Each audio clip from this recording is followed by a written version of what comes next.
What if the secret to success wasn't just talent or hard work, but unshakable confidence? Welcome to Grasp Confidence, the podcast where visionary thought leaders, speakers, and entrepreneurs unlock the mindset and strategies for lasting success. I'm your host, Tara LaFon Gooch, CEO, two-time best-selling author, and international TEDx speaker, and I can't wait to help you step into the most powerful version of yourself. Let's dive in. Thank you so much for tuning in to another episode of Grasp Confidence Podcast. I'm your host, Tara LaFon Gooch, and we are on site in Belize at the incredible Prana Maya Resort, and I'm joined by the lovely Dr. Mara Kevin and Bree today, and we're going to be talking about health, wellness, and what it means to step into your best self. Ladies, thank you so much for joining me today. Thank you for having us. Yes. Absolutely. This is such a treat. We are just at a piece of paradise, really. I just want to know why this is important to you both. What drew you here, and why now? Why now? Dr. Mara. Well, I have been looking for a property where I can meld different facets of my life into one location. And for about 20 years, I have been wanting to find a luxury property, preferably international, and be able to bring my health and wellness skills all under one roof. And I came to Prana Maya at Christmas last year, and the light bulb just went off. This was the perfect place of everything on my checklist that I was looking for. And then getting to work with the owner, Steve, and walking step in step with somebody with a like-minded vision is, as our friend Asher says, we keep just pinching ourselves as this dream is continuing to unfold and become more true every day together. That's amazing. What about you? I would love to hear a little bit of a background as well, and why this called you. Well, Mara's been my friend, dear friend, for almost 15 years. We met in Central Oregon at one of those networking situations where nobody in the room understood what we were talking about, but we saw each other, made eye contact, and we were like, okay, this person gets me, this is my person, these are my people. So we've been friends ever since and started doing offerings together back then, kind of around town and around Central Oregon. And that time developed into a beautiful friendship, multiple offerings together and with other practitioners in the area. And then last January, Mara called me and she said, do you want to jump on board with Luxury Wellness Retreats with me? And I said, absolutely. You don't have to say more. I'm a yes. We'll figure out the details and logistics later. And so my background is in yoga, wellness, meditation, trauma-informed work with a lot of different and diverse populations across time and across times of my life. And today I'm a somatic practitioner and a regression therapist. And so I bring kind of group-related skills and one-on-one skills and, hopefully, as much as possible, help take things off of Mara's plate when I can. I love that. You brought up trauma, and that's something that a lot of people are dealing with. It's something that if we don't address, it really keeps us stuck. It's like a stuck energy, isn't it? And a lot of people just assume it'll go away one day magically on its own, right? But it doesn't really work like that. So I would love to hear it from you ladies, your experience in dealing with trauma therapy and how to really move somebody out of that state of stuckness so that they can become the best versions of themselves. What do you think? I think a big main intention of us bringing people here to a private island, that we were having a communication just a few minutes ago with a group of people, and then we have this conversation pretty much every day, multiple times a day when we're here, is that this is a safe space. This is a safe space for people to come and gather with like-minded individuals, have this heart coherent moment where we feel seen, we feel heard, we feel held, and also to spend time on our own in this same safe environment. So there's community, but then there's also our private quiet time that is provided here in this island preserve. There isn't noises that are going by that are going to trigger, right? There's no airplanes overhead. There's no jet skis going by. There's no loud thumping music, club music that you might hear at a typical resort type environment. There are no cars with horns going by. These are all things that trigger our trauma that we don't even realize what maybe the trauma is, but we're getting triggered and we're going into fight or flight and we're anxious, irritable, exhausted, drained. The list goes on. And then we get to come to a place where we are barefoot. We are being nourished through food as medicine. We are doing sound healing. We're doing sessions in the spa that are true medical, holistic wellness grade sessions. And we have time with each other in community. We share our meals together when we're here on property. And this provides a space for people to delve into what they didn't even know was hiding inside of them. And now they can let it up and let it go, and they can be free from it. And then they can leave it here and they don't need to take it with them. And that's a lot of the work that Brie and I do is how can we help them actually take the tools home with them when they leave the island so that when that trauma comes back up, it's in us. It's forever in our fascia, right? That beautiful book that was written, Our Issues Are in Our Tissues, right? Or Our Body Keeps the Score. It's going to keep coming if we don't come to a safe space like this where we can literally let it up and out and feel okay about letting it up and out and not be judged. Not be judged, right? How often do we feel judged? Especially as a practitioner. Yeah. I have moments that people have looked at me and went, you? And I'm like, yeah, I'm a human. Right. Right? Like as a practitioner, I'm not allowed to not have my shit together all the time. Right. And so then I come into this like-minded environment and it's like, and we laugh. Like we laugh all the time. I had 2 nights ago laughing so hard, I had tears coming down my face and my sides hurt.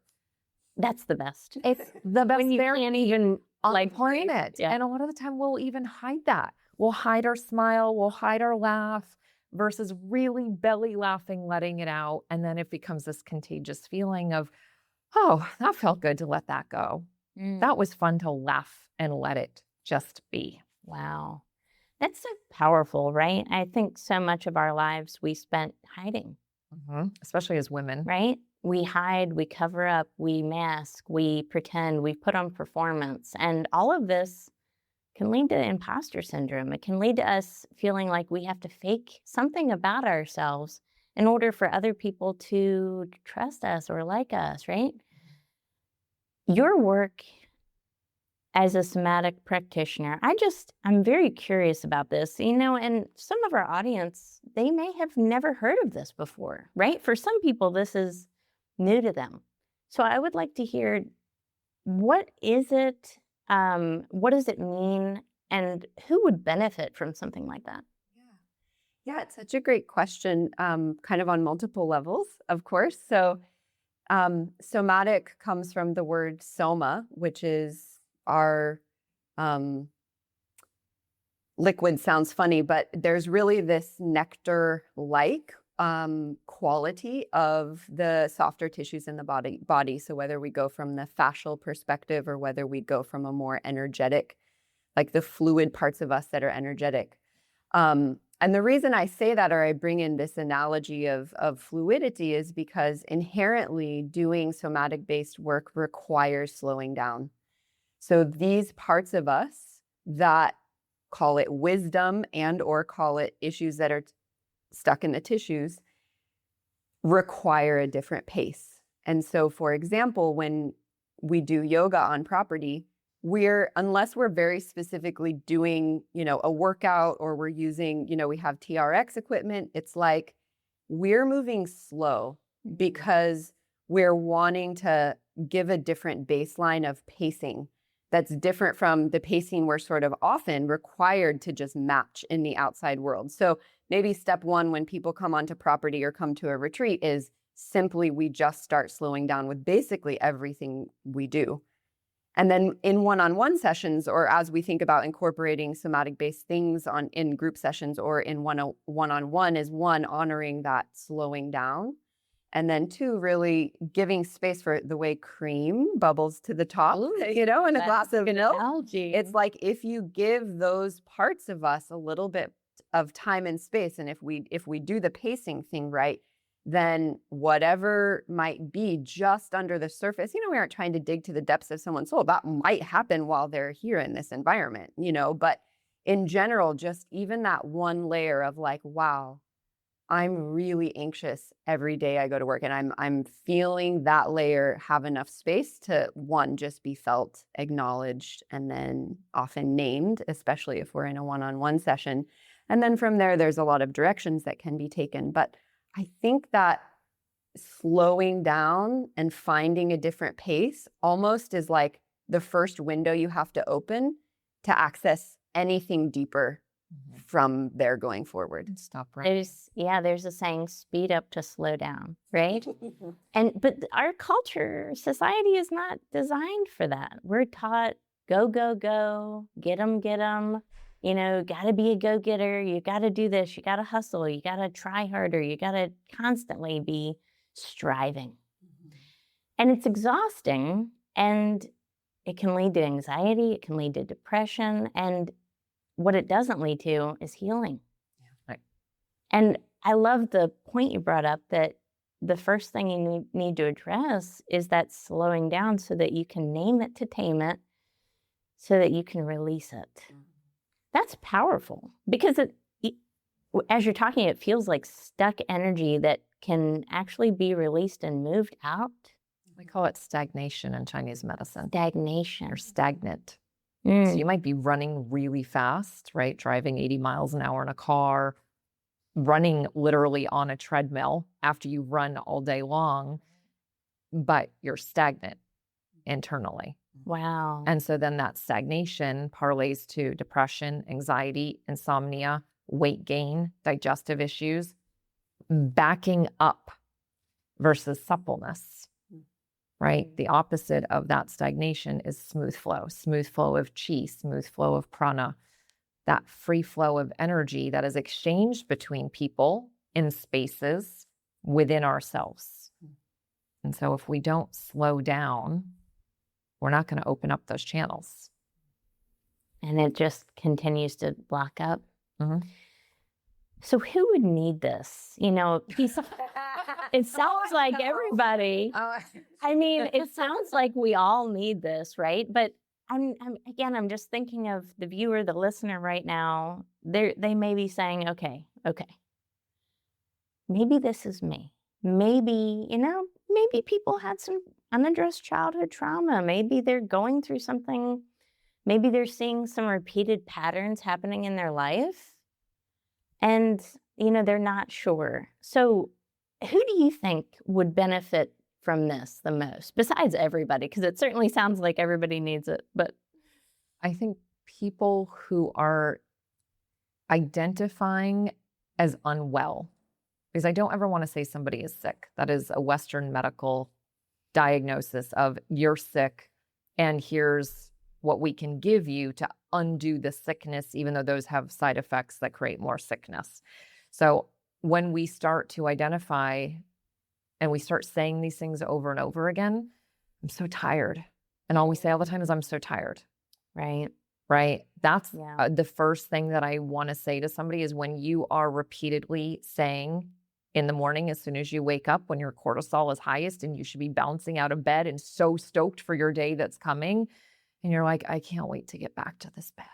And you're just counting down of how you get through your day to get back to that bed, but it's not restorative sleep. That's the number one person who this is for. That feeling of just constant exhaustion. Exhaustion. But I look at you guys, and you guys look so refreshed, right? And we got up at 5 this morning and we paddled in the ocean barefoot. And then we went to yoga and we did TRX and we meditated and we had a delicious breakfast. And we've been in community talking with people for literally nonstop, basically since our feet hit the ground this morning. And on a day-to-day basis, that is so draining. That is so draining. And we've taken little moments where we sit and we do some heartfelt, coherent moments in community. Bree led a session earlier of a group. There were probably 20 of us sitting together in community.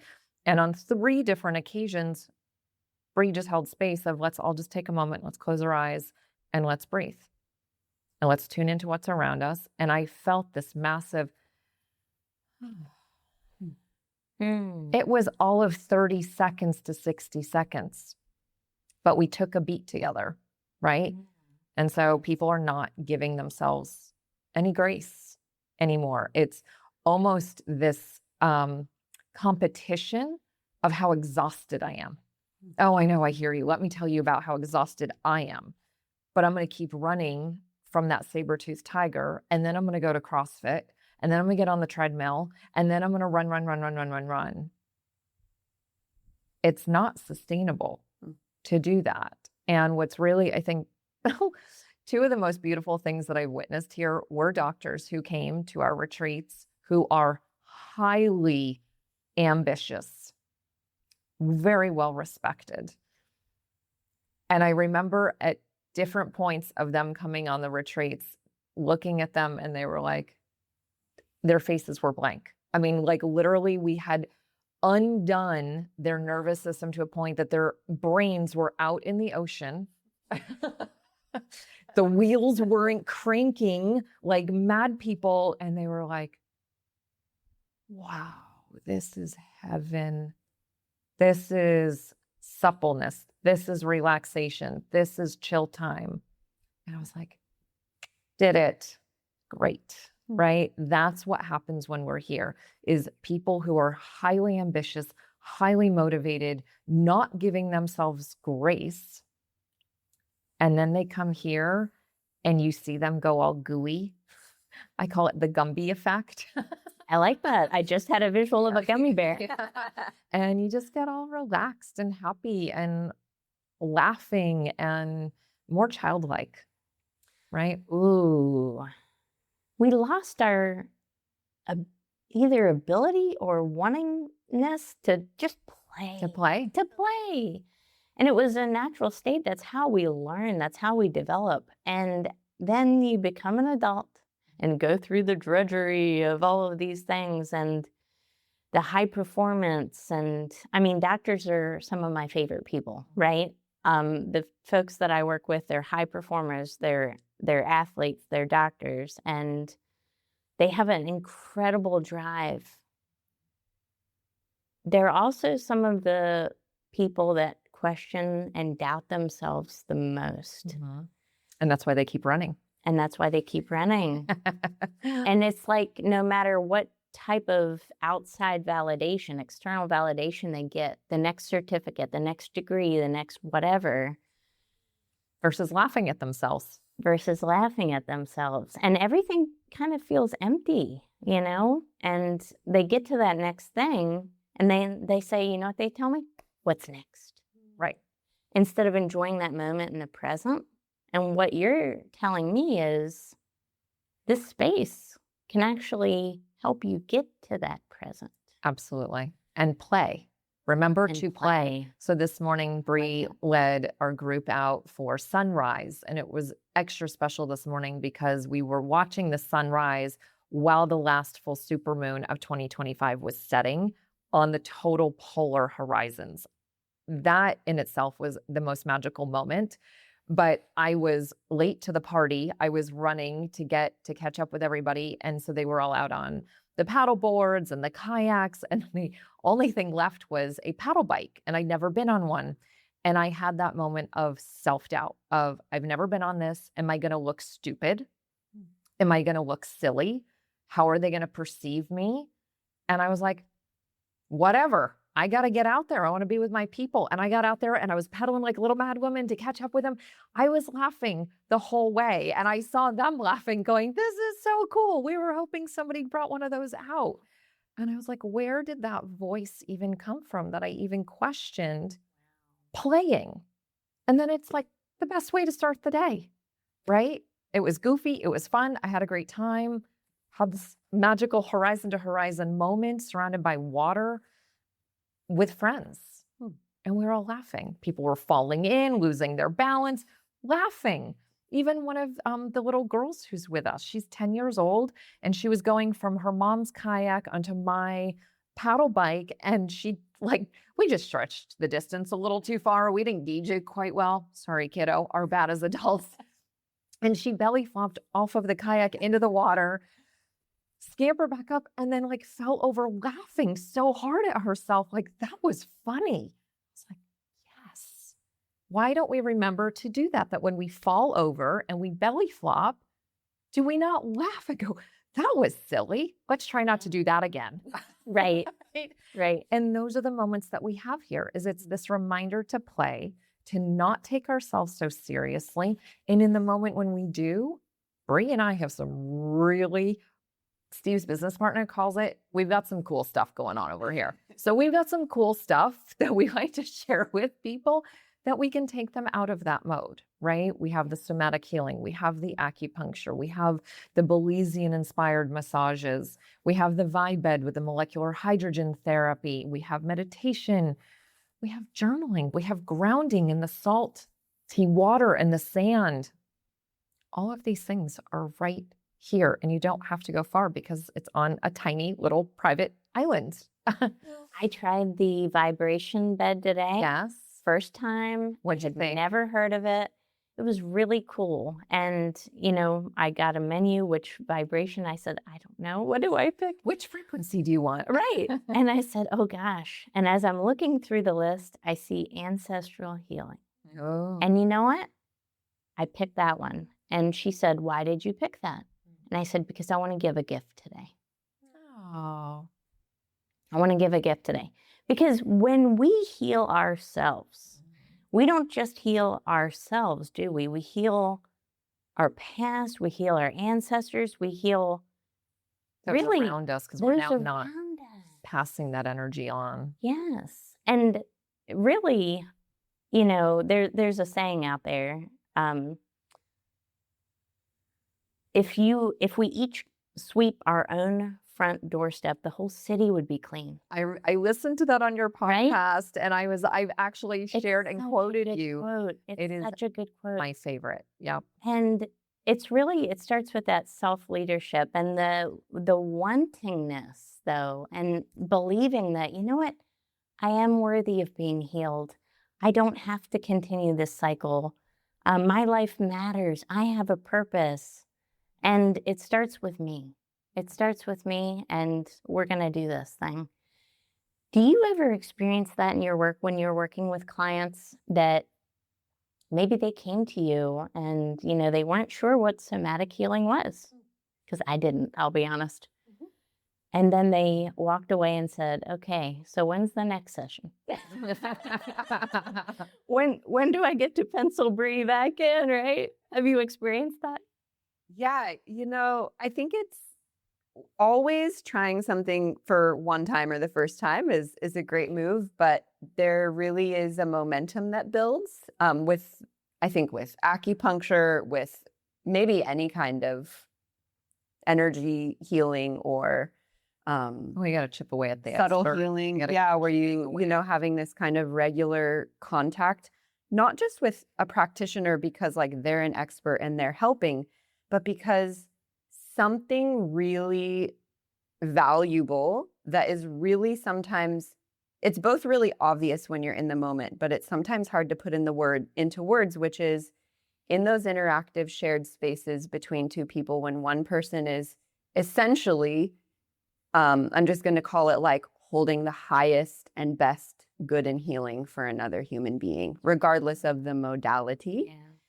Something really incredible happens that I don't believe we actually can do all on our own, which is why we need each other in community. And then whether someone is just starting their journey or someone is a practitioner, people need practitioners. And that, I think I always look at it that way. It's like, who am I going and placing an hour of my life into their hands? And I know that that person is holding that highest and best aspiration for me, for my physical body and wellness, for my mental health, and then and emotional health, and then for whatever my spiritual aspirations are as well.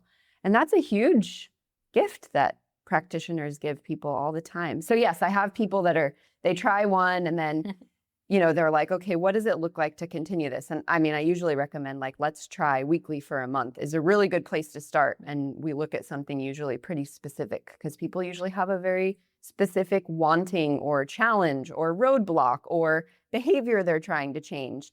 And so it's really helpful to kind of gear into that over a period of time and then assess and say, do we want to keep going or do we feel like we're complete for now? Wow.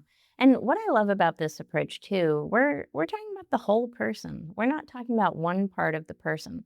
We're not talking about just the physical body. We're talking about mind, body, and soul. It's that spirituality. It's that, higher element to it as well. And that's beautiful. I think so much of westernized medicine only accounts for just the one part. And isolating. And Right. isolating. Here's the one part of your Yeah. body, but then go home and do it yourself, right? Take the pill yourself, wrap your own bandage yourself, whatever it is. Whereas our type of integrative, functional, holistic, ancient healing art of medicine, when we are touching someone with our hands, we're emitting radiation. Just like the sun, we're emitting radiation. And that radiation helps with moving the lymph system. It helps with moving the circulatory system. And as much as we can touch ourselves and have the safe healing warmth of our own radiating hands, we're then not in community. We're not in heart coherence. And that's a big thing that we heard today quite a bit was everyone is looking for this like-minded community. So when you can find someone like Bree who you trust and the radiation from her hands is moving those blockages that are there and this suppleness happens and this release happens, we can't do that ourselves. We can't, we're not designed to work alone. We're designed to collaborate. We're designed to be in community. I think so much of society and the way it's set up is isolation, right? To your point. And COVID did a really good job of that. COVID did a good job on that. And then our phones do a really good job of that. Yes. Right. That is something that we all need to detox from. Yeah. I was talking about that at dinner last night, that we spend so much of our lives looking down. Think about how disempowering that is. Yeah. That we spend all of our lives with our heads down. When we instead of in like superwoman mode, right? And look up. Yeah. And here you were talking about the super moon last night and how beautiful that was. By the way, it looked like, it didn't even look real. I just want to say that. I was like, is this a painting? But this is the environment where you can look up. You can look at the night sky. You can appreciate that because there's not a lot of light pollution either. No. And it's a different level. There's no overhead flights. There's no light pollution. There's no noise. There's no parties going on. We're turning a lot of the lights off around the resort too once sunset happens to help with that natural cortisol downregulation and this natural support of the dark stimulating our retina to help our brain release melatonin. We've brought in the red lenses that it's really fun to watch people running around the property in the evening in their red lenses just to help bring in the calm, the quiet, the relaxation versus staring at TVs or looking down and having all this overhead lighting on. And we wonder why we can't sleep at night or we're up until 2 a.m. with our mind racing and our heart pumping fast out of our chest. Gosh, so true, so true. I would love just one quick takeaway from each of you. One piece of advice for everybody who's listening right now. What would you have for them to go to that next level of health and wealth and success and empowerment and just that personal freedom? What do you think each person, what's one thing somebody should do to just go to that next level with their lives? Come to Prana Maya. Come to Prana Maya. That was easy. I think a big one is honestly a gratitude journal. Love that. I started gratitude journaling exactly a year ago, Thanksgiving a year ago. So I just finished Gratitude journal. my first gratitude journal. And I had this moment of, I don't want it to end. And then I was like, oh, wait, I can just start a new journal, right? But it's been this really beautiful, and I get to look back at it of all the things over the past year. It's been a hard year. I started a new company. I moved my business. The list goes on. Everyone experiences that. But I had gratitude. Focus on gratitude. That's my number one takeaway for people. Oh my gosh. Well, you're preaching my language, right? Grasp, GRASP. G stands for gratitude. Hello. right. It's the foundation of confidence. That's why it's first. G. It is the foundation of confidence. It's actually the foundation for all success in life, right? Because if you can build gratitude, you'll become confident, you'll become successful. Everything else is a byproduct, but it starts with that gratitude and appreciation. What about you? Yeah, it's such a good question. Come to Prana Maya. We have a Heal the Healer retreat coming up in April. I know Women's Wild and Rooted in August. Yeah. Okay. Besides that, so something I've really worked on, because I'm a highly driven person. I've met a lot of my, goals and aspirations in my life. And at the same time, I still sometimes struggle with, call it procrastination, it's like I know the next step and I don't always do it for myself. So I would say, listeners out there, most, if not all of you, have had some sense of whether it's body knowing or you recognize it as intuition or you know it as your gut instinct. You know the next step. And I would say, don't wait another day. Take action. Take action. Yeah. Start with the gratitude, lay the foundation to change your life. And then when you think of something, do it. And it can be small, it can start, right? Just get started. And it might be a messy start, and that's okay. But if you wait and delay. The starts are always messy. Let's be honest. It should be messy. Yeah, and messy looks good on us all. And have fun with the messy part of it. Well, that's the play. Yeah, have fun. Play. That's the play. Yeah. I love that. I have always loved the saying, see it, believe it, achieve it. See it, believe it, achieve it, love it. Come here, come to Prana Maya, please, everybody. This is such an amazing experience. Thank you so much, ladies, for being guests on this show today. Guys, if this episode resonated with you, like, share, subscribe. Send this to someone in your life right now who wants to go to that next level of success, wants to go to that next level of healing, may not know the first step, but just needs some inspiration to get started. This will get them there. We will see you on the next episode. Take care.